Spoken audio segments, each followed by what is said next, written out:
is going to be around how to spot some suspicious activity when people are interested in renting your vehicle. And this is going to help you guys from headache and heartache down the road, because trust me, I got vision, I want all the loot.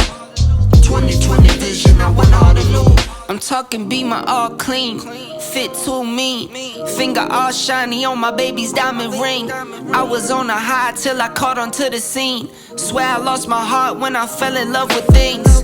Rookie year went broke like Jalen Rose. Got the price, sold my soul to the things I own.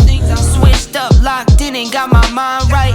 Prioritizing, got my business and my time right. What is up, Innovation family? Back for another video.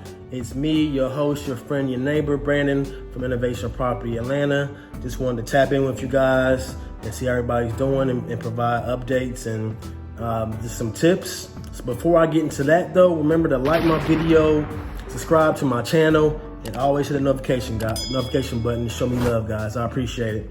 So today's tip is going to be around how to spot some suspicious activity when people are interested in renting your vehicle. And this is going to help you guys from headache and heartache down the road, because trust me, I got war wounds and pain and scars that came from always running for the money, meaning that I knew there were red flags for a renter, or before somebody submitted a reservation or I approved it or accepted it. There are always going to be red flags, guys, if you're not careful. You got to just watch out when it comes to your renters. So I want to share this with you guys live and in person, because this is real time. So no less than probably about 20 minutes ago, 30 minutes ago, I had a client hit me up who wanted to rent the 2017 Dodge Charger Daytona. She was kind of the way she wrote the email, not email, but the text message in the Turo app already seemed suspicious. She mentioned, can her son come pick up the vehicle? She has a work emergency. She really wants to get this car. This is a great car. Her son's gonna be driving it home, and that's it, and parking it in the driveway. He won't be driving it. He's gonna be the main driver, but she has to go to work emergency. So guys, when it comes to Turo pickup, especially remote, the person who books the vehicle, who has a Turo profile, has to pick up the vehicle. Now, if they want to add a driver later on after they get the vehicle, they can do that. That's not a problem. They can do that via the app by adding the driver and their driver's license and all that. But the client has to pick up the vehicle.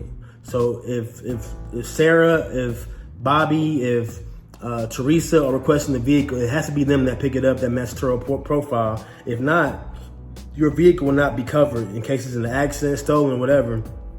You will not have any insurance, guys. So do not take the shortcut for the quick dollar. Trust me, I did it before. Whether it's a $400 booking, $500 booking, I got burned. So in this case, guys, this was going to be a 10, 11 day booking. It's going to be a payout close to $1,000. So anybody would scratch their head and say, damn, for $1,000, is it worth the risk of me dropping the car off at the airport and having her son pick it up, and something happens, it won't be covered.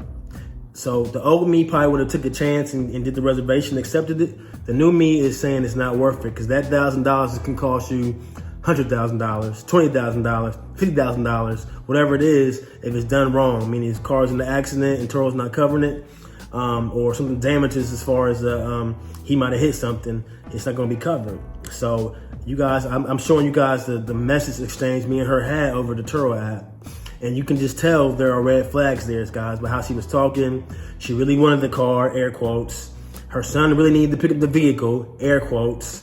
You gotta just be really cautious on how you read through these messages, because it sounds like, it sounds persuasive. It sounds like, they're trying to do the right thing as far as, her son's gonna be driving it home, parking in the driveway, and that's it.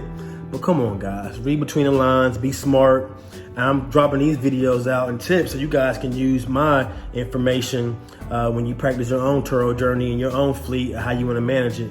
But now, where I'm at in life, I prefer peace over doing the right thing versus trying to get a quick buck. In this situation, as you guys can see by the message exchange, it would have been the wrong thing. And with my luck, a day or two, I got a phone call by a police station saying the car was stolen or something happened, and it won't be covered. All because I'm focusing on the $1,000 payout and not focusing on what really makes sense and making the right decision up front, so you don't get burnt on the back end. So again, it's about front end versus back end. making the right decision on the front end, so that you don't have to worry about the back end consequences and having to deal with all the lost time and trying to chase down cars and accidents and everything else. So just do things the right way, guys. So in this case, just a quick recap again. Look out for the lingo in the text message conversation. If it's red flags, doesn't make sense, probably because they're going about it the wrong way, guys. So make sure you read between the lines, use your common sense, and don't just run and rush for the quick buck, because you're going to get burnt 9 times out of 10 if something happens. So that's today's tip message, guys. If you guys have any questions, hit me up in my DM on IG.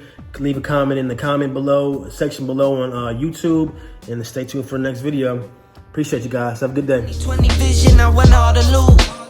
2020 vision, I want all the loot. I'm talking Beamer all clean, fit too mean, finger all shiny on my baby's diamond ring. I was on a high till I caught onto the scene. Swear I lost my heart when I fell in love with things.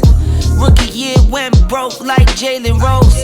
Got the price, sold my soul to the things I own. Switched up, locked in, and got my mind right. Prioritizing, got my business and my time.